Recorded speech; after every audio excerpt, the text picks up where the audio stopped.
ഇന്ന് പ്രായഭേദമന്യേ അതുപോലെ കുട്ടികളിലും മുതിർന്നവരിലൊക്കെ കാണുന്ന ഒരു കണ്ടീഷനാണ് കാൽപാദങ്ങളിൽ ഉണ്ടാകുന്ന വിണ്ടുകീറൽ.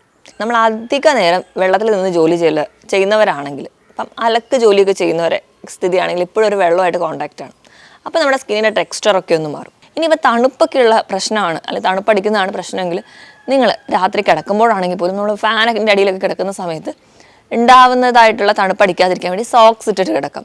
എപ്പോഴും എന്തെങ്കിലുമൊക്കെ ബുദ്ധിമുട്ടുകളൊക്കെ തുടക്കത്തിൽ തന്നെ ഒരു ഡോക്ടറുടെ കൺസൾട്ടേഷൻ എടുത്തിട്ട് നിങ്ങൾ ചികിത്സിക്കുക. ഹോമിയോപ്പതിക് ട്രീറ്റ്മെൻറ്റ് ഈസിലി മാനേജബിൾ ആയിട്ടുള്ളൊരു കണ്ടീഷനാണ് ഈ കാൽപാദങ്ങൾ ഉണ്ടാകുന്ന ഈ ഒരു വിണ്ടുകീറൽ.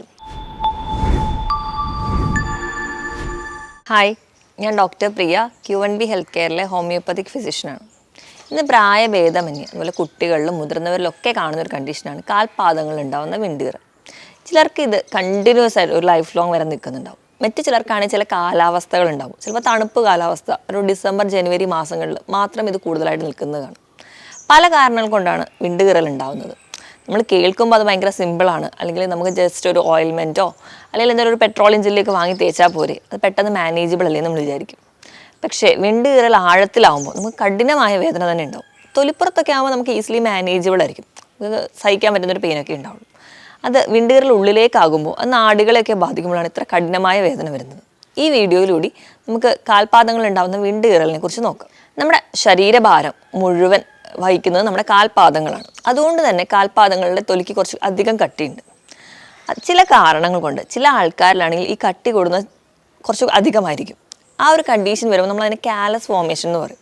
അപ്പോൾ ഈ ഒരു കാലസ് ഫോർമേഷൻ ഉണ്ടാകുന്ന സ്ഥലത്ത് എന്തെങ്കിലും ഒരു ഫ്രിക്ഷൻ കൂടി വരുമ്പോൾ അത് പെട്ടെന്ന് വിണ്ടുകീറലായിട്ട് പ്രസൻറ്റ് ചെയ്യും. നേരത്തെ പറഞ്ഞതുപോലെ ആദ്യമൊക്കെ ഒരു തുടക്ക സമയത്തൊക്കെ നമ്മുടെ സ്കിന്നിലെ മാത്രമാണ്, അല്ലെങ്കിൽ സൂപ്പർഫിഷ്യൽ ആകുമ്പോൾ അത്ര പെയിനൊന്നും ഉണ്ടാവില്ല. അത് ഡീപ്പ് ആവും തോറും നമുക്ക് പെയിൻ കൂടുന്നതായിട്ട് കാണാം. അപ്പോൾ ഇന്ന് നമുക്ക് ആദ്യം തന്നെ എന്തൊക്കെയാണ് ഈ കാരണങ്ങൾ, അല്ലെങ്കിൽ വിണ്ടുകീറൽ ഉണ്ടാവാനുള്ള കാരണങ്ങളെന്ന് നോക്കാം. ഏറ്റവും ഒന്നാമതായി പറയുകയാണെങ്കിൽ അമിതവണ്ണമാണ്. നമ്മുടെ ശരീരഭാരം കൂടുമ്പോൾ നമ്മുടെ കാൽപാദങ്ങളിൽ ഉണ്ടാകുന്ന പ്രഷർ കൂടുക. പ്രഷർ കൂടുന്നതിൻ്റെ ഭാഗമായിട്ട് പെട്ടെന്ന് സ്കിന്നൊക്കെ വിണ്ടുകീറുന്നതായിട്ട് കാണാം. അപ്പോൾ വെയിറ്റ് റിഡക്ഷനാണ് ഏറ്റവും നല്ലൊരു മാനേജ് ചെയ്യാനുള്ളൊരു വഴി. വെയിറ്റ് കൂടുന്നവർക്ക് പൊതുവേ കാണുന്ന ഒരു കണ്ടീഷനാണ്. ഇനി രണ്ടാമതായിട്ട് നോക്കുകയാണെങ്കിൽ നമ്മൾ കൂടുതൽ നേരം നിന്ന് ജോലി ചെയ്യുന്നവരാണ്. ഉദാഹരണം എടുക്കുകയാണെങ്കിൽ ട്രാഫിക് പോലീസ്, ടീച്ചേഴ്സ്, ഇവരുടെയൊക്കെ ഒരു പ്രൊഫഷൻ എന്ന് പറഞ്ഞാൽ കണ്ടിന്യൂസ് ആയിട്ട് നിൽക്കുന്ന ജോലിയാണ്. അപ്പോൾ ഇങ്ങനെ നിൽക്കുമ്പോഴും ആ ഒരു പ്രഷർ നമ്മുടെ കാൽപാദങ്ങൾക്ക് കൂടുതലാണ്. അതിൻ്റെ ഭാഗമായിട്ട് വിണ്ടുകീറൽ ഉണ്ടാവും. അപ്പോൾ ഇങ്ങനെയൊക്കെ ഉണ്ടെങ്കിൽ നമ്മളൊരു സോഫ്റ്റ് ആയിട്ടുള്ള ചെരുപ്പ് യൂസ് ചെയ്യുകയാണെങ്കിൽ ഒരു പരിധി വരെ നമുക്കത് മാനേജബിളാണ്. മറ്റൊരു കാരണം എന്ന് പറഞ്ഞിട്ടുണ്ടെങ്കിൽ നമ്മൾ ഇന്ന് വീടുകളൊക്കെ നിർമ്മിച്ചിരിക്കുന്ന ടൈല്, ഗ്രാനൈറ്റ്, മാർബിളൊക്കെയാണ്. ഇവയൊക്കെ കുറച്ചൊരു കട്ടിയുള്ള പ്രതലമാണ്. അപ്പോൾ ഇവയിൽ തണുപ്പ് നമുക്ക് കുറച്ച് അധികമാണ്. അതുകൊണ്ട് തന്നെ ഈ ഒരു പ്രതലത്തിൽ നിന്ന് ജോലി ചെയ്യുമ്പോൾ വീട്ടമ്മമാരൊക്കെ ആണെങ്കിൽ പെട്ടെന്ന് വിണ്ടുകീറൽ ഉണ്ടാവുന്നതായിട്ട് കാണാം.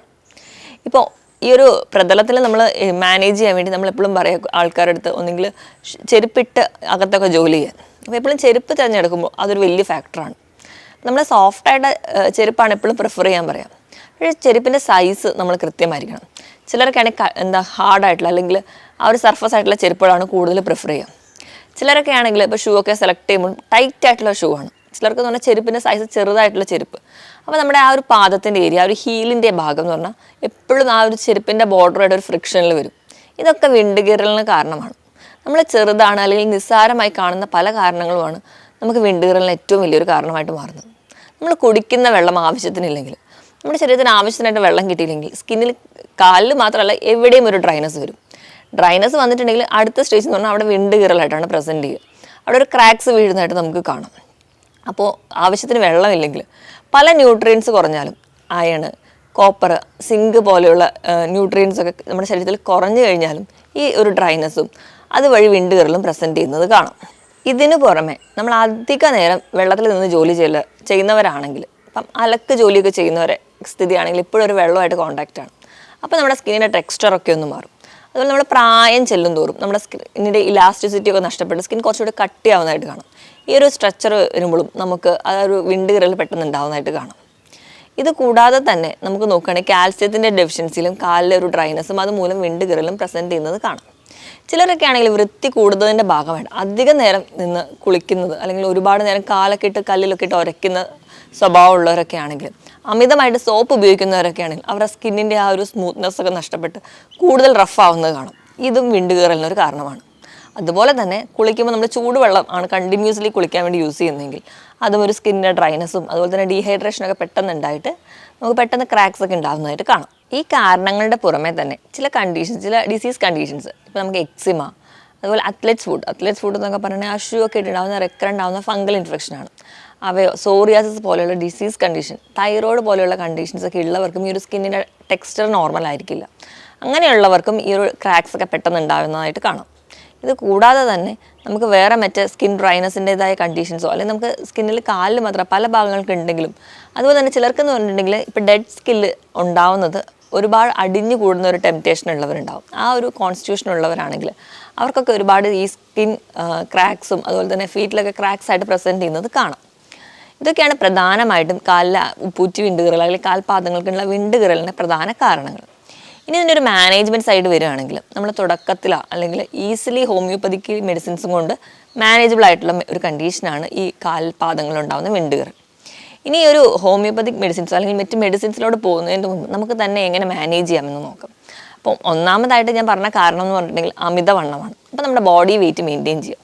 നമ്മുടെ ബോഡി മാസ് ഇൻഡെക്സ്, അതായത് നമ്മുടെ ഹൈറ്റിനനുസരിച്ച് തന്നെ നമ്മുടെ വെയിറ്റ് എപ്പോഴും മെയിൻറ്റെയിൻ ചെയ്യുക. അതാണ് പല കണ്ടീഷൻസിനും ഏറ്റവും ബേസിക് ആയിട്ടുള്ളൊരു മാനേജ്മെൻറ്റ്. ഇപ്പോൾ നമ്മുടെ ഹൈറ്റ് എത്രയാണോ അതിൽ നിന്ന് 100 കുറയ്ക്കുന്നതായിരിക്കണം നമ്മുടെ വെയിറ്റ്.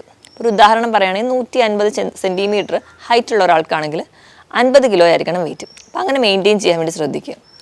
ഇനി ഇപ്പോൾ ഇതല്ലാതെ തന്നെ ആ ഒരു സ്കിന്നിൻ്റെ മോയ്സ്ചറൈസർ അല്ലെങ്കിൽ ആ ഒരു മോയ്സ്ചർ എഫക്റ്റ് മെയിൻറ്റെയിൻ ചെയ്യാൻ വേണ്ടിയിട്ട് നമുക്ക് എക്സ്റ്റേണലി പല ക്രീംസൊക്കെ യൂസ് ചെയ്യാം. അതിനുവേണ്ടി നമുക്ക് പെട്രോളിയം ജെല്ലി, വാക്സലിൻ, അതുപോലെ തന്നെ ആൻറ്റിബയോട്ടിക് ആയിട്ടുള്ള അല്ലെങ്കിൽ ആൻറ്റി ബാക്ടീരിയൽ എഫക്റ്റുള്ള അലോവേരയൊക്കെ യൂസ് ചെയ്യാം. ഏറ്റവും ഈസി ആയിട്ട് അല്ലെങ്കിൽ നമ്മുടെ ആ ഒരു സ്കിന്നിൻ്റെ സ്മൂത്ത്നെസ് എഫക്റ്റ് നിലനിർത്താൻ വേണ്ടി ഏറ്റവും നല്ലതെന്നുണ്ടെങ്കിൽ നമ്മുടെ വീട്ടിലൊക്കെയുള്ള ശുദ്ധമായ വെളിച്ചെണ്ണ അല്ലെങ്കിൽ വെർജിൻ കോക്കനട്ട് ഓയിൽ, എന്ന് പറയുമ്പോൾ നമ്മൾ തേങ്ങാപ്പാലിൽ നിന്ന് എടുക്കുന്ന വെന്ത എണ്ണ, ഇവയൊക്കെ നമുക്ക് നല്ലൊരു ആൻറ്റി ബാക്ടീരിയൽ ഫംഗ്ഷൻ കൂടി ചെയ്യും.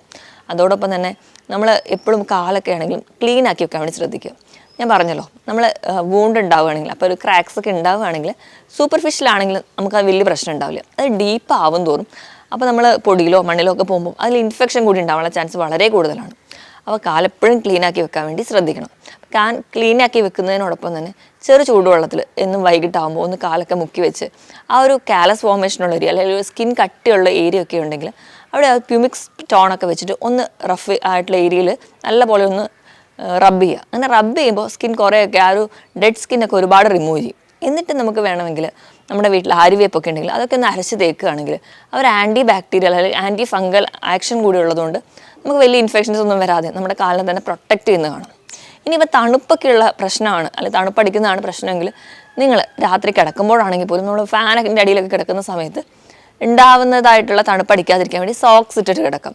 അപ്പം അതിന് മുന്നേ നമ്മൾ കുളിച്ച് കഴിഞ്ഞ് വരുമ്പോൾ നമുക്ക് സാധാ വെളിച്ചെണ്ണ ഒന്ന് കാലിൽ പുരട്ടുന്നതും സോക്സ് ഇട്ടിട്ട് അത് കിടക്കുന്നതൊക്കെ നമുക്ക് വളരെ പ്രൊട്ടക്റ്റ് ചെയ്യാനൊരു നല്ല മാർഗ്ഗമാണ്. അതുപോലെ തണുപ്പുള്ള ഏരിയയിൽ ഇപ്പോൾ വീടിൻ്റെ അകത്തൊക്കെ ആണെങ്കിൽ മാക്സിമം ചെരുപ്പിട്ട് നടക്കുക.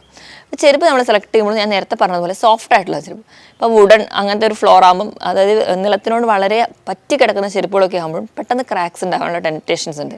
അപ്പോൾ ഇതൊക്കെ ഒഴിവാക്കാൻ വേണ്ടി ശ്രദ്ധിക്കുക. ഇങ്ങനെ ചെറിയ കാര്യങ്ങൾ ഒഴിവാക്കിയാൽ തന്നെ ഒരു പരിധി വരെ നമുക്ക് ഈ ഒരു കാൽപാദങ്ങൾ ഉണ്ടാകുന്ന വിണ്ടുകീറൽ നമുക്ക് മാനേജ് ചെയ്യാൻ പറ്റും.